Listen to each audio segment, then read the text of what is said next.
Ucrania, el señor Rostislav Yavorski, con quien estamos ahora conectados. Señor Yavorski, muchas gracias por haber aceptado la invitación. Buenas tardes, muchas gracias por invitarme a esta entrevista. A ver, veamos. Primero, podemos hacer una especie de resumen de cuántos serían más o menos las víctimas civiles. Yo sé que las bajas militares no se informan, lógicamente, pero sí las víctimas civiles que está sufriendo Ucrania, y después también digamos, entiendo que hay una parte de los refugiados ucranianos que han sido, bueno, población civil ucraniana que ha sido deportada a Rusia. ¿Podemos tener una estimación de esos hechos? Sí, señor Francisco, buenas tardes, una vez más. El 24 de febrero Rusia empezó una guerra contra Ucrania a gran escala. Trajo mucho sufrimiento al pueblo ucraniano. Ahora puedo decir que según los datos que hay, lo que firmaron la Oficina de Alto Comisionado de la ONU de Derechos Humanos, que hasta la fecha están confirmados 4.266 muertos, entre ellos más de 270 niños, 5.178 heridos, entre ellos 436 niños.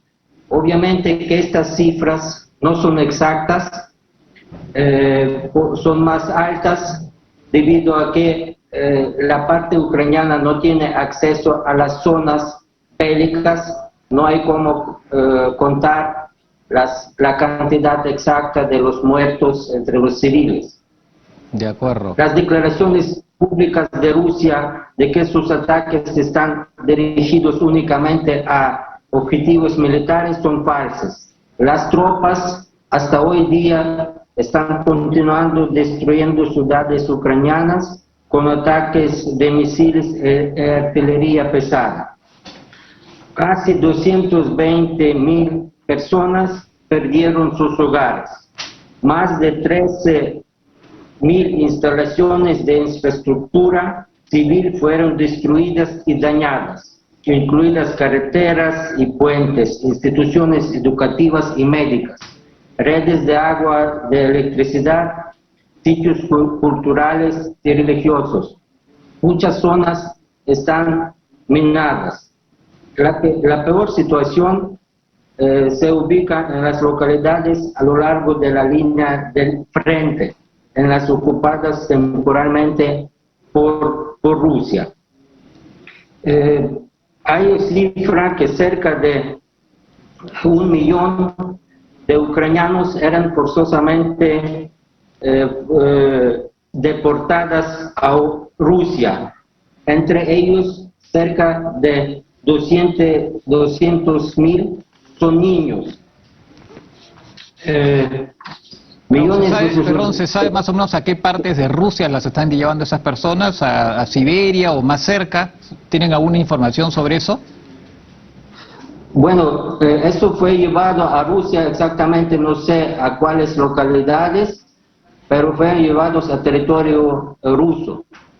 De acuerdo. Ahora, casi 12 millones de ciudadanos ucranianos se convirtieron en desplazados internos y más de 5 millones, en su mayoría mujeres y niños, se fueron al extranjero.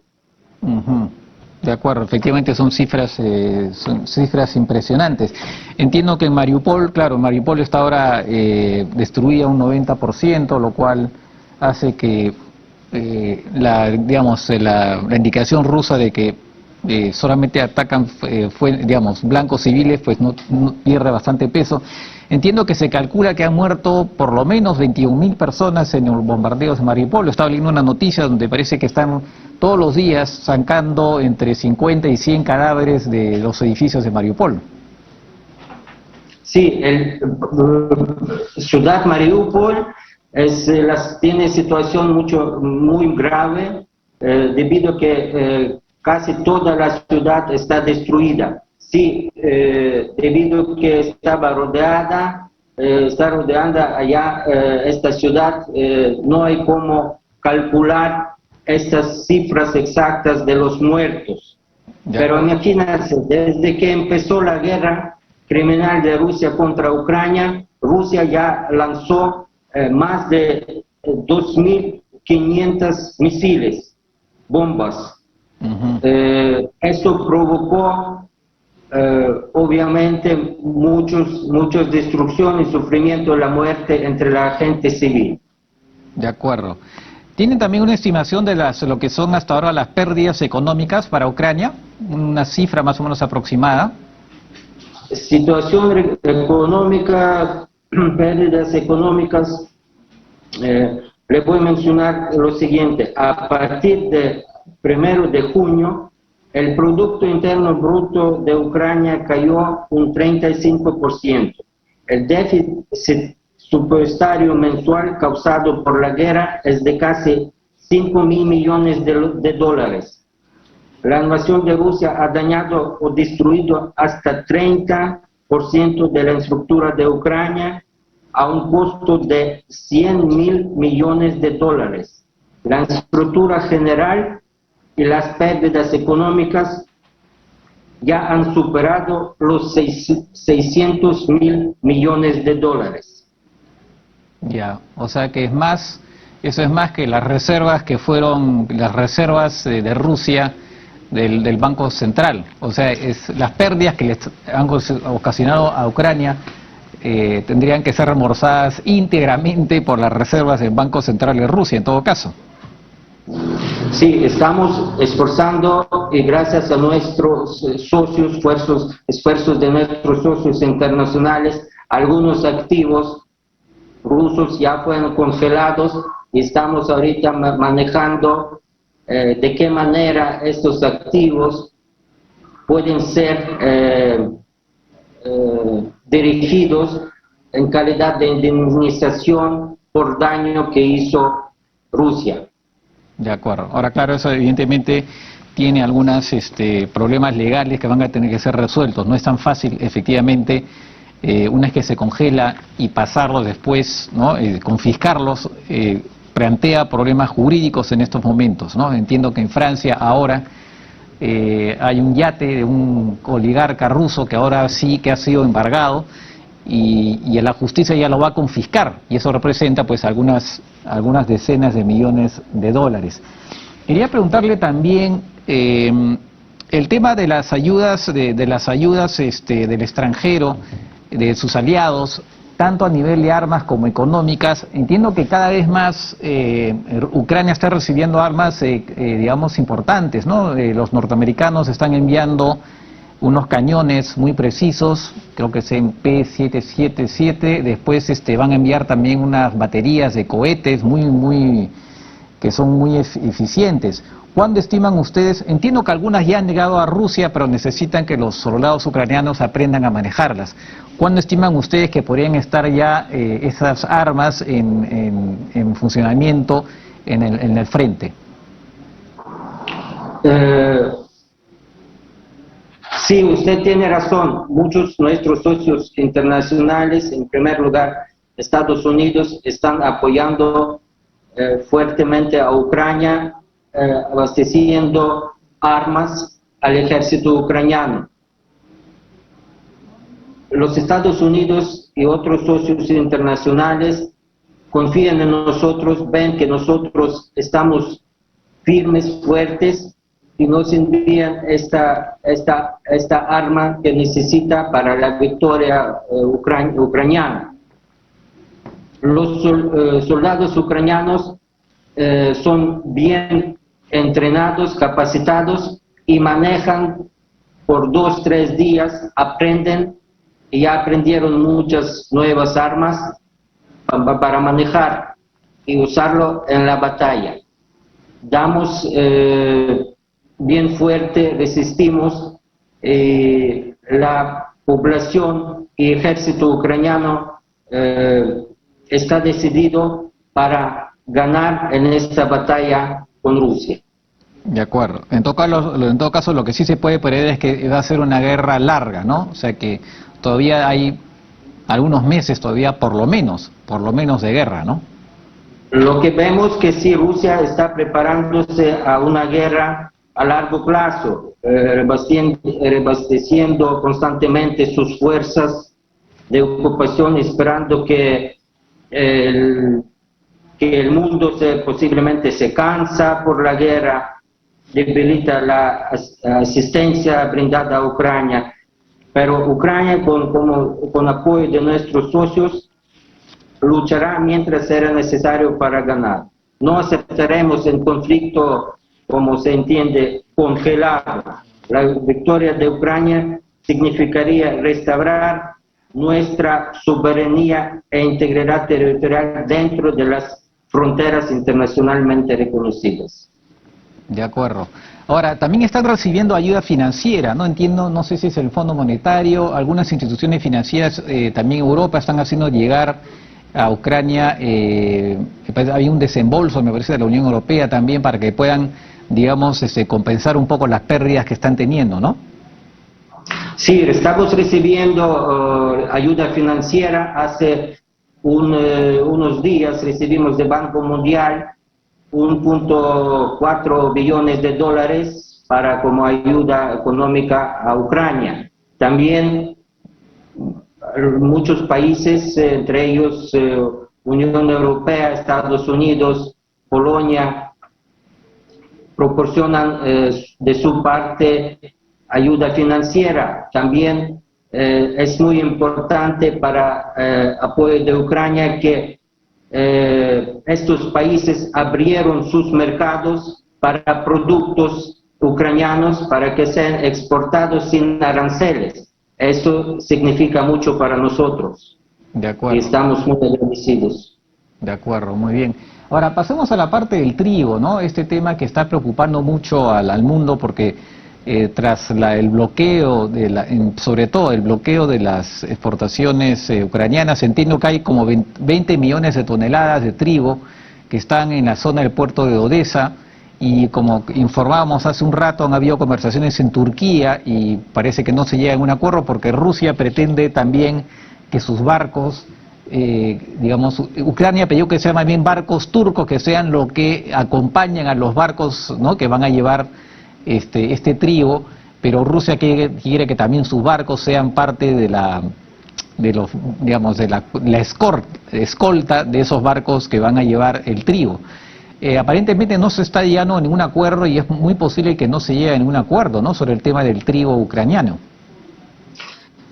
Sí, señor Francisco, tiene razón. Sí, el problema del trigo, de cereales, de exportaciones por vía marítima está difícil porque Rusia, además de que está bloqueando puertos ucranianos, robó bastante trigo y está intentando venderla como el suyo.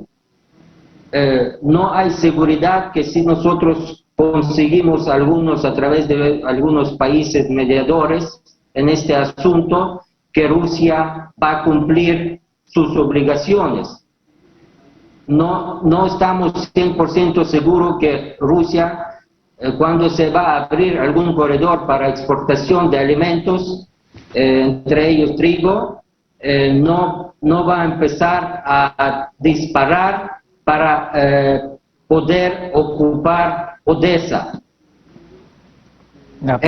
Actualmente el régimen de Putin está cometiendo otro delito internacional grave. Está organizando por este bloqueo marítimo, está organizando una hambruna global en el mundo, bloqueando deliberadamente las exportaciones de alimentos de Ucrania. Cerca de 400 millones de habitantes en el mundo dependen de estos productos alimentarios que Ucrania normalmente estaba exportando a estos países, entre trigo, maíz, aceite de girasol, entre otras cosas. De acuerdo, efectivamente. Y esa posibilidad que decían que pudiera ser evacuado por tren, por eso entiendo que eso no es ninguna verdadera solución, porque el ritmo al que se va por tren es muy poco comparado al que se puede ir por mar, evidentemente, ¿no? Obviamente, sí. De acuerdo. Bueno, entonces lamentablemente estamos viendo que no va a haber mucho acuerdo. Quería preguntarle también cómo ve usted la actitud en América Latina en general, ¿no? Y bueno, en el caso del Perú sí ha votado las resoluciones de Naciones Unidas condenando la invasión rusa, pero en general, ¿cómo ven ustedes en América Latina la reacción de los gobiernos? No todos los gobiernos han reaccionado de la misma manera. ¿Cómo ven ustedes esa reacción latinoamericana a la guerra? ¿Ven algún tipo de solidaridad, en fin? Señor Francisco, quiero decir lo siguiente, es que sí, Ucrania está agradecida por la postura del Perú en cuanto a la condena de la agresión rusa contra Ucrania. Esto fue confirmado en diferentes organismos internacionales, en primer lugar en la ONU. También sabe que sacaron a Rusia como miembro permanente, observador permanente en la OEA.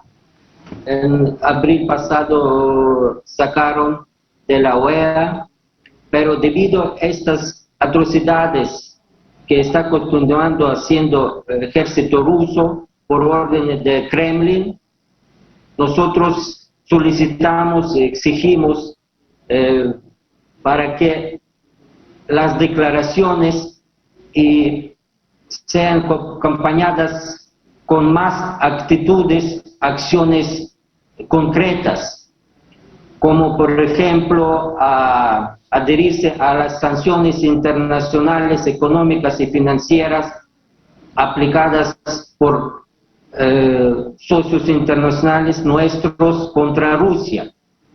También entre estos pasos podría ser que Perú retire sus agregados militares de Rusia. También sabemos que hace algunos años, 2007-2008, unas personas de alto rango del gobierno actual ruso, por ejemplo, señor Medvedev y actual canciller de Rusia, recibieron del Perú la más alta condecoración del Perú, la Orden Sol del Perú, en grado Gran Cruz.